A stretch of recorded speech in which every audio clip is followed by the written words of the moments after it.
Assalamualaikum warahmatullahi wabarakatuh. Perkenalkan, kami dari kelompok 6 dan saya sendiri bernama Dimas Aldian Ubaidillah dengan NIM aktif 97.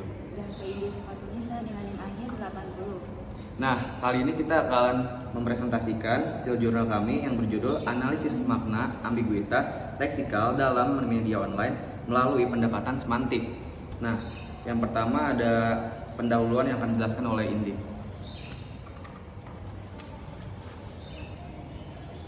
Baik, untuk pendahuluan, yaitu semantik merupakan cabang ilmu linguistik yang mengkaji makna dalam bahasa, mencakup makna kata atau disebut leksikal, makna kalimat atau gramatikal, hingga makna dalam konteks sosial dan wacana.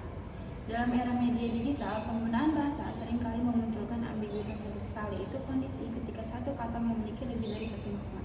Ambiguitas dapat muncul secara tidak sengaja karena keterbatasan ruang dan waktu, tapi juga sengaja dimanfaatkan untuk menarik perhatian, menciptakan humor atau membentuk opini. Selanjutnya itu ada metode. Penelitian ini menggunakan pendekatan deskriptif kualitatif, yaitu pendekatan yang bertujuan untuk menggambarkan dan menjelaskan secara mendalam tentang suatu fenomena kebahasaan yang terjadi dalam konteks tertentu. Dalam hal ini adalah ambiguitas leksikal pada media online.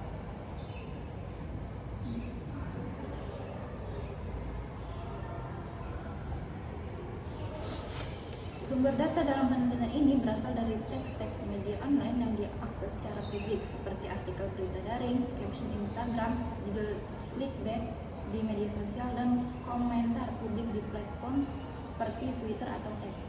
Pemilihan data dilakukan secara persuasif, yakni dengan mempertimbangkan relevansi dan kemunculan unsur ambiguitas leksikal secara eksplisit.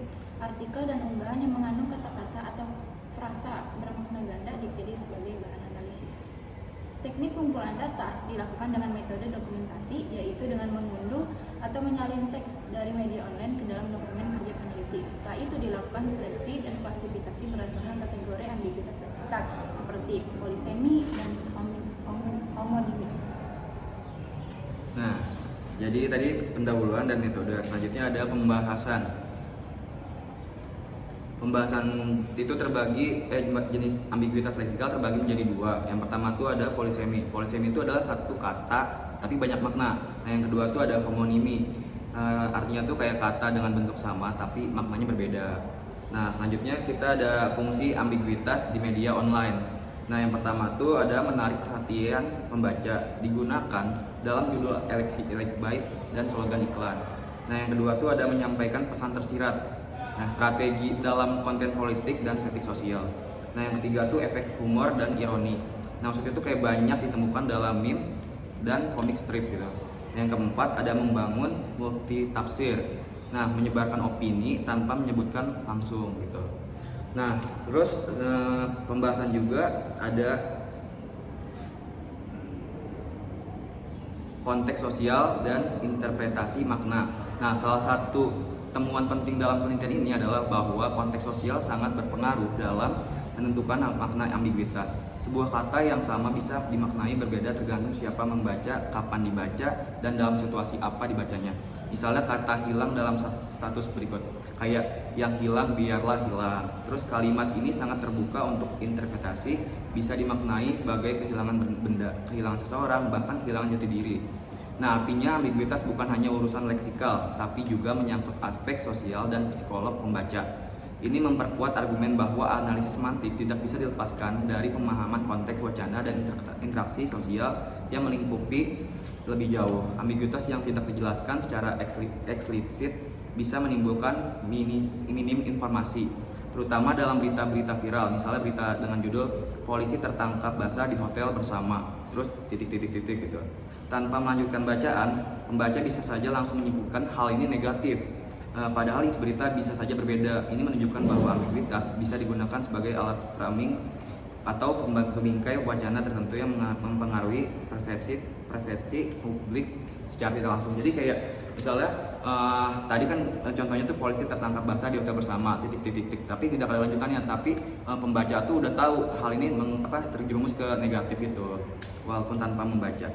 Nah, selanjutnya di pembahasannya ada analisis berdasarkan jenis media. Secara umum, media sosial seperti Twitter dan Instagram lebih banyak membuat ambiguitas yang bersifat personal dan emosional. Nah, kata-kata ambiguitas dipakai untuk menyiratkan perasaan atau disindiran secara halus, sehingga pembaca bisa menafsirkan sesuai pengalaman pribadinya. Nah, sementara itu, dalam media berita daring, ambiguitas lebih banyak dipakai secara strategis sebagai bagian dari teknik jurnalistik, clickbait, handle dramatis, atau kalimat-kalimat multitafsir. Menjadi bagian gaya penulisan modern yang mengejarkan interaksi pembaca.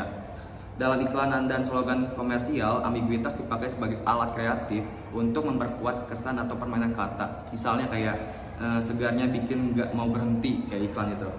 Terus selanjutnya ada kesimpulan. Kesimpulan itu kita ambil, jadi ambiguitas leksikal sering muncul dalam media online karena satu kata bisa memiliki banyak makna. Jenis yang paling umum adalah polisemi dan homonimi. Ambiguitas ini sering digunakan untuk menarik perhatian, menyampaikan pesan tersirat, atau menciptakan efek humor. Namun tanpa konteks yang jelas, ambiguitas dapat menimbulkan salah paham dan minim informasi. Karena itu analisis penting untuk memahami makna secara tepat dan meningkatkan kesadaran berbahasa di era digital. Jadi gitu guys. Mungkin gitu saja presentasi dari kita berdua. Kurang lebihnya mohon maaf. Wassalamualaikum warahmatullahi wabarakatuh.